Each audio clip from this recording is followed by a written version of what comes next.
किसी भी एक्टर को लेकर जो क्रिटिसिज्म होता है ना, ये बरकरार नहीं होता, क्योंकि ये जो ओपिनियंस है ना, ये ड्रामास के साथ टाइम के साथ चेंज होते रहते हैं। क्योंकि हमने ज्यादा डिस्कशन फिरोज और दानिश को लेकर की है। अब फिरोज अगर अच्छा काम करेगा तो हम फिरोज को अप्रिशिएट करेंगे, दानिश अच्छा काम करेगा तो हम दानिश को भी अप्रिशिएट करते हुए नजर आएंगे। तो ये जो क्रिटिसिज्म का एरा है ना, ये टाइम के साथ ड्रामास के साथ चेंज होता रहता है और बेसिकली ना ये परफॉर्मेंस और ड्रामास पर डिपेंड करता है। अब पिछले कुछ टाइम से हमें जिस तरह का बैकलैश जो है, जो क्रिटिसिज्म जो है वो फिरोज खान पर देखने को मिला है ना, इवन हमने भी फिरोज पर ना काफी सारा क्रिटिसाइज किया है। क्योंकि जब से फिरोज खान ने अपनी कंट्रोवर्सी के बाद कमबैक किया है, हमें वो फिरोज खान स्क्रीन पर नजर नहीं आया, बल्कि इससे पहले के जो ड्रामास थे ना फिरोज खान के, फिरोज की एक्टिंग में चार्म नजर आती थी, थोड़े अग्रेसिव फिरोज नजर आते थे और इनकी एक्टिंग को देखने का जो मजा होता था ना, वो नेक्स्ट लेवल का होता था।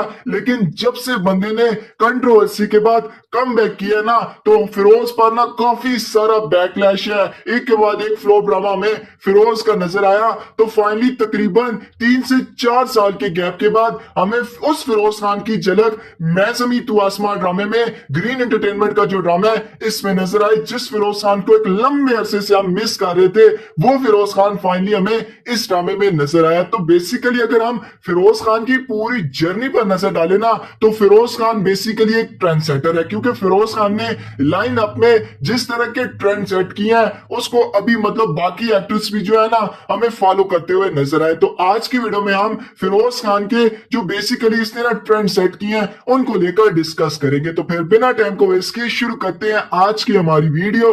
उससे पहले अगर आप इस चैनल पर नए हैं तो इसे लाइक करके चैनल को जरूर सब्सक्राइब करें, ताकि आपको और भी इस तरह की अच्छी अच्छी वीडियोस जो है वो यहाँ पर देखने को मिलती रहे। तो पॉइंट नंबर 1 को पहले डिस्कस करते हैं। हाइपर मैस्कुलिनिटी और टॉक्सिसिटी का जो किरदार था ना, वो बेसिकली फिरोज खान ने सेट किया था। अब खानी ड्रामा में बेसिकली 2017 में देखने को मिला था, और जिस तरह में फिरोज खान की हाइपर मैस्कुलिनिटी और टॉक्सिसिटी से भरा हुआ किरदार, एग्रेसिव किरदार हमें मतलब फिरोज का इस ड्रामे में देखने को मिला था, उसके बाद ये ट्रेंड सेट हो गया था। उसके बाद हमें दानिश भी एग्रेसिव किरदार अदा करते हुए नजर आए, हाइपर मैस्कुलिनिटी, टॉक्सिसिटी, और इस तरह के किरदार में हमें और भी मजीद कई सारे एक्टर्स जो है वो ये किरदार करते हुए नजर आए। लेकिन बेसिकली जो इस एक्टिंग का, इस कैरेक्टर का जो ट्रेंड सेट किया था ना, वो फिरोज खान ने सेट किया था। उसके बाद मतलब हजार आए और अच्छी एक्टिंग कर जाए, लेकिन बेसिकली जो ट्रेंड सेट किया था ना एग्रेसिव रोल वाला, वो फिरोज खान ने खानी ड्रामे से 2017 में किया था। और इसी ड्रामे से फिरोज खान को ना मैसिव पॉपुलैरिटी मिली थी। फिरोज की जो ऑडियंस थी ना वो बड़ी मिकदार में गेन हुई थी, और फिरोज को ना काफी ज्यादा इस ड्रामे से पॉपुलैरिटी मिली थी। और उसके बाद हमें काफी सारे एक्टर्स जो है ना वो इसी रोल को फॉलो करते हुए नजर आए। इवन दानिश को देख लें, उसके हर ड्रामे में हमें हाइपर मैस्कुलिनिटी, टॉक्सिसिटी, ये चीजें नजर आती है। लेकिन बेसिकली जो पहला बंदा था ना जिसने ये ट्रेंड सेट किया था, वो फिरोज खान था। इसके बाद नंबर 2 पर बात करते हैं 1 बिलियन क्लब को लेकर। अब फिरोज खान भी ना पहला पाकिस्तानी एक्टर है जिसका हमें पहला ड्रामा जो है ना वो बिलियन क्लब को ज्वाइन करता हुआ नजर आया था, जो कि 2021 में आया था, खुदा और मोहब्बत सीजन 3। अब ये ड्रामा इतना पॉपुलर हुआ था कि यूट्यूब पर इस ड्रामे को इतने व्यूज पड़े थे कि व्यूअरशिप का इस ड्रामे ने ना रिकॉर्ड बना दिया था। अब पहले ओएसटी की बात करें तो तकरीबन पता नहीं, आप अगर इसके ओएसटी पर जाकर व्यूज देखे ना तो आपको लग पता जाएगा। और ड्रामा भी फर्स्ट एवर पाकिस्तानी ड्रामा था जिसने बड़ा माइलस्टोन अचीव किया था।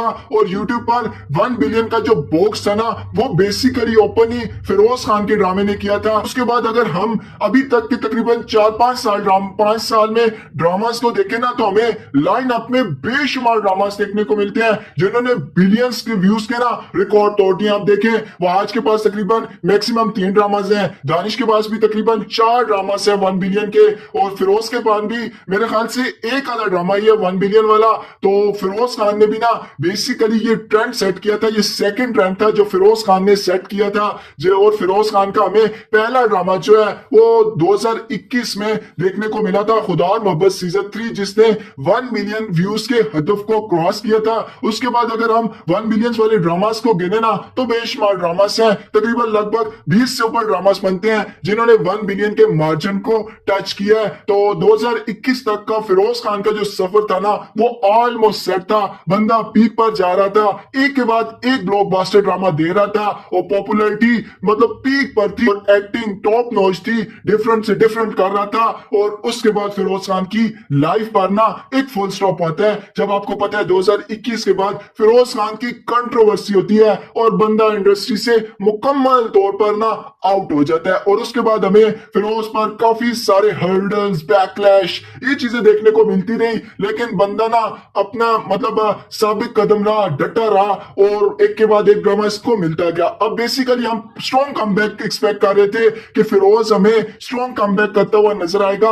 अब बेसिकली फिरोज मतलब जब से उसने कमबैक किया ना तो हमें फिरोज टोटली फेल नजर आया। अब इस बात से किसी को गुस्सा चढ़े या तब चढ़े या बुरा लगे, लेकिन ये बात हकीकत है, फिरोज वो कमबैक करता हुआ हमें नजर नहीं आया जो कि हम एक्सपेक्ट कर रहे थे। यार बंदे में पोटेंशियल है, बंदे में वैरायटी है, स्किल है, सारी चीजें हैं जो बंदा पहले कर चुका है, तो वो मतलब मिसिंग था, हमें नजर नहीं आ रहा था। तो फाइनली उस फिरोज खान की झलक हमें ग्रीन एंटरटेनमेंट के ड्रामे सीरियल मैं ज़मीं तू आसमां ड्रामे में देखने को मिली। अब पॉइंट नंबर अगर हम 3 को डिस्कस करें ना तो बेसिकली ग्रीन एंटरटेनमेंट को लेकर ये तीसरा पॉइंट आता है। अब ग्रीन टी वालों ने ना अच्छे से अच्छे ड्रामा से इंट्रोड्यूस करवाए, महंगे से महंगा बजट लगाया, मतलब दुनियापुर को देख ले, फरार को देख ले, जेंटलमैन और अखाड़ा और कई सारे ऐसे नेम है ना ड्रामास के हम लेते जाएंगे। और इतनी अच्छी वैरायटी, क्वालिटी और स्टोरी लाइन वाले ड्रामास थे ना, लेकिन वो ड्रामे भी ना ग्रीन टीवी को वो मकबूलियत टीवी पर ना दिलवा सके जिस तरह की मकबूलियत हम मतलब एक्सपेक्ट कर रहे थे। अब बाकी चैनल्स को देखें तो इनके आम रूटीन के ड्रामा 7, 6, 8, 10, 12, 15, 17 इतनी टीआरपी ले जा रहे हैं, जबकि 20 की रिकॉर्ड का टीआरपी वाला भी है, 37 का रिकॉर्ड भी है। लेकिन जो मिसिंग थी ना वो ग्रीन एंटरटेनमेंट की टीआरपी वाली रेस मिसिंग थी। अब मेरे ख्याल से इनका जो लास्ट हाईएस्ट टीआरपी लेने वाला ड्रामा था ना, मेरे ख्याल से वो जेंटलमैन था जिसकी लगभग 5.5 या 6 की टीआरपी थी मैक्सिमम। अगर किसी को एक्यूरेट पता हो तो कमेंट सेक्शन में पिन लाजमी कीजिएगा। बाकी मेरे ख्याल से 5.5 की टीआरपी वाला हाईएस्ट टीआरपी रेटेड ड्रामा जो था वो जेंटलमैन था। तो फाइनली फिरोज के ड्रामे मैं ज़मीं तू आसमान ने ये रिकॉर्ड भी सेट कर दिया है ग्रीन एंटरटेनमेंट वालों के लिए। और हमें फिरोज के पहले ड्रामे की, ग्रीन एंटरटेनमेंट के ड्रामे की पहली एपिसोड पर 7.3 की मतलब 7.3 की हाईएस्ट टीआरपी पहली एपिसोड पर देखने को मिली। और ओवरऑल व्यूज को देखे ना, प्रोमोस वगैरह को मिलाकर तो तकरीबन 10 मिलियन व्यूज को ऑलमोस्ट ये ड्रामा टच कर रहा है। अभी स्टार्ट हुआ है तो मुझे लगता है आगे जाकर ड्रामा मजीद टीआरपी लेगा, हमें बेहतर टीआरपी देखने को मिलेगी। अब यहाँ पर फिरोज को ना एप्रिसिएशन देनी बनती है, यार बंदे ने कमाल किया है। अब हमराज फ्लॉप हो गया, खुमार फ्लॉप हो गया, मतलब बैकलैश आया, कोई बात नहीं, आगे बढ़ जाओ, मतलब डिफरेंट करता है बंदा तो कुछ हाथ आता है। अब हमें मैं ज़मीं तू आसमां ड्रामे में अच्छी एक्टिंग देखने को मिली। अब काफी सारे लोग मुझे ना रिव्यूज का बोल रहे थे, अब यार मैंने ना एपिसोड देखी नहीं है तो ऐसे मैं रिव्यू नहीं कर सकता।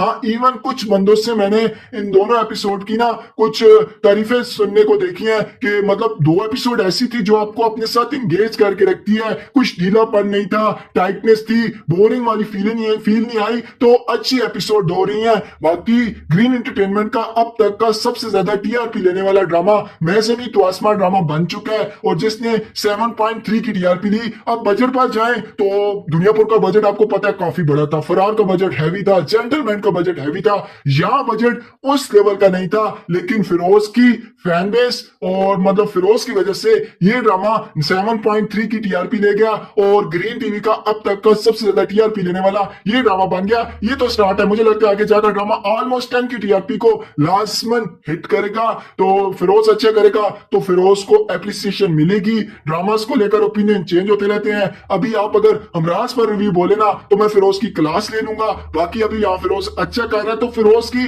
एप्रिसिएशन बनती है। तो बाकी ये था फिरोज को लेकर opinion. Firoz basically trend setter है जिसने ये ट्रेंड सेट किया है। टॉक्सिसिटी को ले लें, हाइपर मिस्कुलिनिटी को ले लें, बिलियन क्लब को ले लें, पहला ड्रामा फिरोज का था और ग्रीन वालों ने इतने चेहरों को आजमाया तो फाइनली फिरोज वो पहला चेहरा बना जिसने हाईएस्ट टीआरपी दिलवाई। और मुझे लगता है आगे भी जाकर मैं ज़मीं तू आसमां ड्रामा जो हमें अच्छी खासी टीआरपी लेता हुआ नजर आएगा। बाकी फिरोज को लेकर आपका जो भी टेक हो वो मुझे आप कमेंट सेक्शन में लाजमी बताइएगा। बाकी आपको पहली 2 एपिसोड मैं ज़मीं तू आसमां ड्रामे की कैसी लगी वो भी मुझे आप कमेंट सेक्शन में लाजमी बताइएगा। बाकी आज की वीडियो में बस इतना ही। अगर आपको ये वीडियो जरा सी भी अच्छी लगी हो तो इसे लाइक करके चैनल को जरूर जरूर सब्सक्राइब करें। आपसे मिलते हैं फिर किसी वीडियो में, तब तक के लिए अल्लाह हाफिज।